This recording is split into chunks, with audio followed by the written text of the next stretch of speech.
ആദായനികുതി സംവിധാനത്തിൽ പൊളിച്ചെഴുതൽ ഉണ്ടാകുമോ?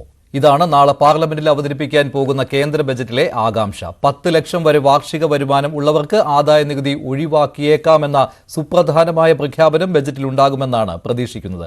സാമ്പത്തിക രംഗം പ്രതീക്ഷിത വളർച്ച കൈവരിക്കാത്ത സാഹചര്യത്തിൽ ഇടത്തരക്കാരുടെ ധനവിനിയോഗം കൂട്ടാനുള്ള മറ്റ് നിർദ്ദേശങ്ങളും ബജറ്റിലുണ്ടായേക്കാം.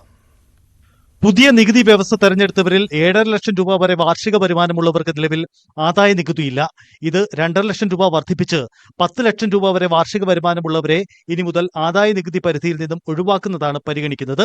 നികുതി അടയ്ക്കേണ്ടതില്ലെങ്കിലും വാർഷിക വരുമാനം 3 ലക്ഷം രൂപ വരെയുള്ളവർ ആദായ നികുതി റിട്ടേൺ സമർപ്പിക്കണം. ഇതിന്റെ പരിധി 5 ലക്ഷം രൂപയായി വർദ്ധിപ്പിക്കുന്നതും ബജറ്റിൽ പരിഗണിക്കാനാണ് സാധ്യത. അതായത് വാർഷിക വരുമാനം 5 ലക്ഷം രൂപ വരെയുള്ളവർ ഇനി മുതൽ റിട്ടേൺ പോലും സമർപ്പിക്കേണ്ടതില്ല. 5 ലക്ഷത്തിനും 20 ലക്ഷത്തിനും ഇടയിൽ വാർഷിക വരുമാനമുള്ളവർക്ക് 25% ടാക്സ് സ്ലാബ് അവതരിപ്പിക്കുന്നതും ആലോചനയിലുണ്ടെന്നാണ് സൂചന. കഴിഞ്ഞ ബജറ്റിൽ പുതിയ നികുതി ഘടന തെരഞ്ഞെടുത്തവർക്കാണ് കൂടുതൽ ഇളവുകൾ പ്രഖ്യാപിച്ചത്. ഇത്തവണയും അത് പ്രതീക്ഷിക്കാം. പുതിയ നികുതി വ്യവസ്ഥയിൽ കൂടുതൽ ഇളവുകൾ നൽകി പഴയ നികുതി വ്യവസ്ഥയെ അപ്രധാനമാക്കാനാണ് സർക്കാർ നീക്കമെന്നാണ് സൂചന. പുതിയ നികുതി വ്യവസ്ഥ ആകർഷകമായതോടെ കഴിഞ്ഞ സാമ്പത്തിക വർഷം 73% നികുതിദായകരും പുതിയ രീതിയിലേക്ക് മാറിയിരുന്നു. സ്റ്റാൻഡേർഡ് ഡിഡക്ഷൻ 75,000 രൂപയിൽ നിന്നും 1 ലക്ഷം രൂപയായി ഉയർത്തുന്നതും ആലോചനയിലുണ്ട്. ATC ആനുകൂല്യം പുതിയ നികുതി വ്യവസ്ഥ തെരഞ്ഞെടുത്തവർക്കും അനുവദിച്ചേക്കാം. ഇടത്തരക്കാരിലേക്ക് കൂടുതൽ പണം എത്തിക്കുക, അതുവഴി പണവിനിയോഗം വർദ്ധിപ്പിക്കുക എന്നതാണ് കേന്ദ്ര സർക്കാർ ലക്ഷ്യമിടുന്നതെന്നാണ് സൂചന. പ്രതീക്ഷിത സാമ്പത്തിക വളർച്ച കൈവരിക്കാത്തതിന്റെ കാരണം ഇടത്തരക്കാരിൽ പണം എത്താത്തതുകൊണ്ടെന്നാണ് സാമ്പത്തിക വിദഗ്ധരുടെ വിലയിരുത്തൽ. ഇതിനുള്ള പരിഹാരമായിട്ടാണ് നികുതി ഘടനയിലെ ഈ വലിയ മാറ്റം കേന്ദ്രം പരിഗണിക്കുന്നത്. News desk, news 18. വലിയ പ്രതീക്ഷയോടെയാണ് കേന്ദ്ര ബജറ്റിനെ ഇത്തവണ കേരളം കാത്തിരിക്കുന്നത്. സംസ്ഥാനത്തിന് പ്രത്യേക സാമ്പത്തിക പാക്കേജിന് പുറമെ ദീർഘകാലമായ നിരവധി ആവശ്യങ്ങളും ഇത്തവണ പരിഗണിക്കുമെന്ന പ്രതീക്ഷയിലാണ് കേരളം. കേന്ദ്രം നിരന്തരമായി അവഗണിക്കുന്നുവെന്ന പരാതിയുള്ള സംസ്ഥാനമാണ് കേരളം. പക്ഷേ ഇത്തവണ വിശദമായ പദ്ധതികളും ആവശ്യങ്ങളും തയ്യാറാക്കി നൽകി സംസ്ഥാനം കാത്തിരിക്കുകയാണ്. കേരളത്തിന്റെ പ്രധാനപ്പെട്ട ആവശ്യങ്ങൾ ഇങ്ങനെയാണ്: 24,000 കോടിയുടെ പ്രത്യേക സാമ്പത്തിക പാക്കേജ്, GST നഷ്ടപരിഹാര പ്രതിസന്ധി, കടമെടുപ്പ് പരിധി കുറച്ചത്, ഇതെല്ലാം ഉണ്ടാക്കിയ സാമ്പത്തിക മാന്ദ്യം മറികടക്കാൻ 2 വർഷത്തിനുള്ളിൽ ലഭ്യമാകുന്ന പാക്കേജാണ് കേരളം ആവശ്യപ്പെടുന്നത്. വയനാട് മുണ്ടക്കൈ ദുരന്തം അതിതീവ്ര ദുരന്തമായി കേന്ദ്രം പ്രഖ്യാപിച്ചു. എന്നാൽ പ്രത്യേക സഹായമെന്ന ആവശ്യം നീളുകയാണ്. 2,000 കോടിയുടെ സഹായം ബജറ്റിൽ പ്രതീക്ഷിക്കുന്നു. വിഴിഞ്ഞം പദ്ധതിക്കായി പ്രത്യേക സഹായമാണ് കേരളം ആവശ്യപ്പെടുന്നത്. അനുബന്ധ വികസനത്തിനായി 5,000 കോടിയാണ് ആവശ്യപ്പെട്ടത്. ഒപ്പം നിലവിൽ വായ്പയായി അനുവദിച്ചിരിക്കുന്ന കേന്ദ്ര വിഹിതം ഗ്രാന്റായി നൽകണം. റെയിൽ റോഡ് രംഗത്തെ കേരളത്തിന്റെ പ്രതീക്ഷകൾ ഇവയാണ്. സിൽവർ ലൈനിൽ പച്ചക്കൊടി കാട്ടുമെന്ന സൂചന കേന്ദ്രം നൽകുന്നുണ്ട്. സംസ്ഥാന സർക്കാരിന്റെ ഈ അഭിമാന പദ്ധതിക്ക് കേന്ദ്ര അനുമതി കിട്ടുമോ? അങ്കമാലി ശബരി, നിലമ്പൂർ നഞ്ചങ്കോട്, തലശ്ശേരി മൈസൂർ എന്നീ പാതകൾക്ക് പരിഗണന കിട്ടുമെന്ന് കേരളം പ്രതീക്ഷിക്കുന്നു. റബ്ബറിന് താങ്ങുവില ഉറപ്പാക്കാൻ 1,000 കോടിയുടെ വിലസ്ഥിരതാ ഫണ്ടാണ് കേരളം കേന്ദ്രത്തോട് ആവശ്യപ്പെടുന്നത്. കടമെടുപ്പ് പരിധി ഉയർത്തണം. ഉപാധിരഹിതമായി 3.5% പരിധി ഉയർത്തണമെന്നാണ് കേരളത്തിന്റെ ആവശ്യം. ഇതിന് പുറമെ ദീർഘകാല ആവശ്യങ്ങളായ എയിംസ് പ്രഖ്യാപനം, ശബരിമലയ്ക്ക് പ്രത്യേക പദ്ധതി എന്നിവയെല്ലാം കേരളത്തിന്റെ പ്രതീക്ഷകളിലുണ്ട്. News desk, news 18. ഇനി ഡൽഹി തെരഞ്ഞെടുപ്പ് വാർത്തകൾ.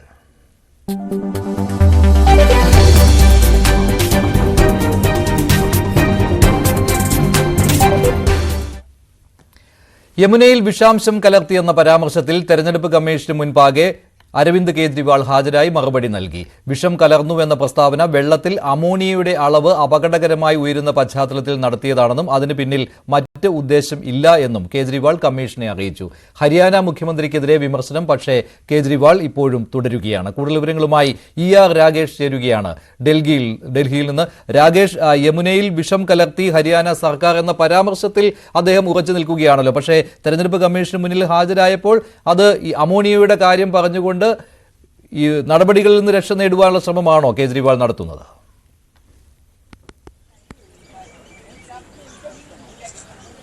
അതെ മഞ്ജുഷ, അമോണിയം തന്നെയാണെന്ന കാര്യത്തിൽ ഒരു സ്ഥിരീകരണം കേജ്രിവാൾ ഇപ്പോൾ നടത്തിയിരിക്കുന്നു. പക്ഷേ ഹരിയാന സർക്കാരിനെതിരെ വിമർശനം അദ്ദേഹം തുടരുന്നു. തെരഞ്ഞെടുപ്പ് കമ്മീഷൻ നടപടികൾ അദ്ദേഹം വിമർശനം തുടരുന്നു. കാരണം ഇന്ന് കമ്മീഷന് മുമ്പാകെ അദ്ദേഹം നേരിട്ട് ഹാജരായാണ് മറുപടി നൽകിയത്. 2 മുഖ്യമന്ത്രിമാർ അതിഷിയും ഭഗവന്ത് മാനും കേജ്രിവാളിനൊപ്പം ഉണ്ടായിരുന്നു. കേജ്രിവാൾ ഇപ്പോഴുണ്ടായിരിക്കുന്ന നടപടികളെ വിജയം എന്നാണ് അവകാശപ്പെടുന്നത്. കാരണം ജനുവരി 26, 27 തീയതികളിലാണ് യമുനയിലെ വെള്ളത്തിൽ അമോണിയയുടെ അളവ് ഏതാണ്ട് 7 ppm ആയിരുന്നു. അത് പക്ഷേ താൻ ഉൾപ്പെടെ ആം ആദ്മി പാർട്ടി പ്രതിഷേധിച്ചതോടുകൂടി അത് 2 ppm ആയി കുറഞ്ഞു. അതായത് ഇരട്ടിയിലധികം കുറഞ്ഞു. അതൊരു വലിയ വിജയമാണ്. അല്ലെങ്കിൽ ഡൽഹിയിലെ ജനം കുടിവെള്ളം കിട്ടാതെ ബുദ്ധിമുട്ടിയേനെ എന്നാണ് ഇപ്പോൾ അരവിന്ദ് കെജ്രിവാൾ പറഞ്ഞത്. മാത്രവുമല്ല, ഈ തന്റെ സമരത്തിനൊപ്പം നിന്ന ഡൽഹി നിവാസികൾക്ക് അദ്ദേഹം അഭിവാദ്യം ചെയ്യുകയും ചെയ്തിട്ടുണ്ട്. അങ്ങനെ ഒരു വിജയമായി കേജ്രിവാൾ അവകാശപ്പെടുകയാണ്. പക്ഷേ തെരഞ്ഞെടുപ്പ് കമ്മീഷനെതിരെ കടുത്ത വിമർശനം അദ്ദേഹം നടത്തുന്നുണ്ട്. കാരണം തെരഞ്ഞെടുപ്പ് കമ്മീഷൻ തനിക്കെതിരെ നടപടി നേരത്തെ തന്നെ നിശ്ചയിച്ചതാണ്. ആ നടപടി എപ്പോൾ വേണമെങ്കിലും ഉണ്ടാകാമെന്ന് കേജ്രിവാൾ പറയുന്നു. മാത്രവുമല്ല, സാരി വിതരണം അടക്കം ഡൽഹിയിൽ നടന്നിട്ടുണ്ട്. അതിലൊന്നും തന്നെ ഒരു ഇടപെടൽ നടത്താത്ത കമ്മീഷൻ താൻ വെള്ളത്തിൽ അമോണിയ കലക്കുന്ന കാര്യം സൂചിപ്പിച്ചപ്പോൾ പെട്ടെന്ന് ഇടപെടുന്നു. അങ്ങനെ കമ്മീഷൻ രാഷ്ട്രീയം കളിക്കുന്ന ആരോപണം അദ്ദേഹം ഉയർത്തുന്നു. മാത്രവുമല്ല, ഹരിയാന സർക്കാർ ഇത്തരത്തിൽ അമോണിയ കലർന്ന വെള്ളം ഡൽഹിയിലേക്ക് ഒഴുക്കിയത് തെരഞ്ഞെടുപ്പ് മുന്നിൽ കണ്ടുകൊണ്ടാണ്. അതുകൊണ്ട് തന്നെ ഹരിയാന മുഖ്യമന്ത്രി Nayab Singh സൈനിക്കെതിരെ criminal case register ചെയ്യണമെന്ന ആവശ്യം കൂടി കേജ്രിവാൾ ഉന്നയിക്കുന്നു. ഏതായാലും വിഷാംശം എന്ത് അമോണിയയാണെന്ന് കേജ്രിവാൾ പറയുമ്പോൾ പോലും ഹരിയാനയ്ക്കെതിരായ നിലപാടിൽ അദ്ദേഹം വിട്ടുവീഴ്ച ചെയ്യാൻ തയ്യാറാകുന്നില്ല. രാകേഷാണ് ഡൽഹിയിൽ നിന്ന് വിവരങ്ങൾ നൽകിയത്. വ്യക്തമായ ഭൂരിപക്ഷത്തോടെ ആം ആദ്മി പാർട്ടിക്ക് തുടർ ഭരണം കിട്ടുമെന്ന് ഡൽഹി മുൻ ഉപമുഖ്യമന്ത്രി മനീഷ് സിസോദിയ ന്യൂസ് 18നോട് പറഞ്ഞു. ജനക്ഷേമ പ്രവർത്തനങ്ങൾക്ക് ജനം മനസ്സറിഞ്ഞ് വോട്ട് ചെയ്യുമെന്നാണ് സിസോദിയ പ്രതികരിക്കുന്നത്. ജംഗ്പുര മണ്ഡലത്തിൽ ഇത്തവണ സിസോദിയ പോരാട്ടം നടത്തുകയാണ്. 2013 കന്നി അംഗത്തിൽ ജയം 11,000 വോട്ടിന്. 2015 ഭൂരിപക്ഷം 28,000 കടന്നു. 2020 ആം ആദ്മി പാർട്ടി വമ്പൻ ജയം നേടിയെങ്കിലും മനീഷ് സിസോദിയുടെ ഭൂരിപക്ഷം 3,207 വോട്ടുകൾക്ക് ഒതുങ്ങി. 3 തവണ നിയമസഭയിലെത്തിച്ച പട്പട്ഗഞ്ചിൽ നിന്ന് മാറി ജംഗ്പുരയിൽ നിന്നാണ് ഇത്തവണ ആം ആദ്മി പാർട്ടിയിലെ രണ്ടാമന്റെ പോരാട്ടം. ഭരണവിരുദ്ധ വികാരം മറികടക്കുക എന്ന ലക്ഷ്യത്തോടെയാണ് മനീഷ് സിസോദിയ അടക്കമുള്ള MLA-മാരെ മണ്ഡലം മാറ്റിയുള്ള ആം ആദ്മി പാർട്ടിയുടെ പരീക്ഷണം. ജംഗ്പുരയിൽ പ്രചാരണ തിരക്കിനിടെ ന്യൂസ് 18നുമായി സിസോദിയ പ്രതീക്ഷ പങ്കുവച്ചു. വ്യക്തമായ ഭൂരിപക്ഷത്തോടെ ആം ആദ്മി പാർട്ടി തുടർഭരണം നേടും. കേജ്രിവാൾ നടപ്പാക്കിയ ജനക്ഷേമ പ്രവർത്തനങ്ങൾ വോട്ടാകും.